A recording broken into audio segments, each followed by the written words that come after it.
America की एक रियासत है यूरुग्वे, जिथों के सदर होजे मुजिका दुनिया के गरीब तरीन सदर हैं।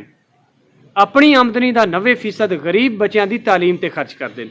हुण साडे वास्ते सोचण वाली गल ये आ कि ऐसी किसी पोस्ट ते किसी मुसलमान या पाकिस्तानी हुक्मरान का नाम क्यों नहीं आया। साडे मुल्क के उलमा गैर मजहब मुल्कों के जाके ते तबलीग करते हैं, तो साडे अपने मुल्क के हाल ये ने कि गरीब गरीब तू गरीब तर होंदा जा रहा है ते हुक्मरान आवाम के टैक्स के पैसे ते अयाशियां कर रहे हैं। साडा मजहब तो इन्ना खूबसूरत मजहब आ कि साडे वास्ते अल्लाह ताला ने पैगंबरां नूं बतौरे मिसाल भेजा, जिस तरह के हजरत उमर जी हस्ती सन जेड़े के अपनी जात वास्ते सरकारी तेल भी इस्तेमाल नहीं सन करते। रातां नूं उठ उठ के अपने कंधे ते अनाज गरीबां दे घर तक पहुंचाते सन। ते अजकल दे साडे हुक्मरान पाकिस्तान दे विच जायदादां ते बैंक बैलेंस बना रहे हैं। साडा तो खून भी हुण इतना एक बदनाम हो चुका है। जिस तरह एक शेख साहब सन ते उन्हां बीमार हो गए तो उन्होंने ना खून की जरूरत पै गई।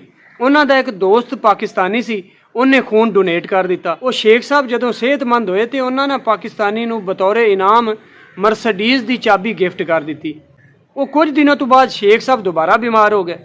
वो पाकिस्तानी ने खुशी खुशी दोबारा खून दे दिता। शेख साहब जदों दोबारा सेहतमंद होए तो शेख साहब ने ना एक बबल गम का डब्बा बतौरे तोहफा पाकिस्तानी नूं भिजवा दिता। वो पाकिस्तानी बड़ा हैरान होया। उन्हें फौरन शेख साहब नूं फोन घुमाया कि शेख साहब एक ही मजाक आ, पहली बारी तुसां मैनूं मर्सडीज़ गड्डी की चाबी दी आ ते इस बारी तुसी बबल गम का डब्बा फड़ाता। ते अगू शेख साहब ने कहा कि मेरी रगां च भी एक पाकिस्तानी का खून दौड़ रहा है, मैं इतना सखी कित्थों हो सकदा वां।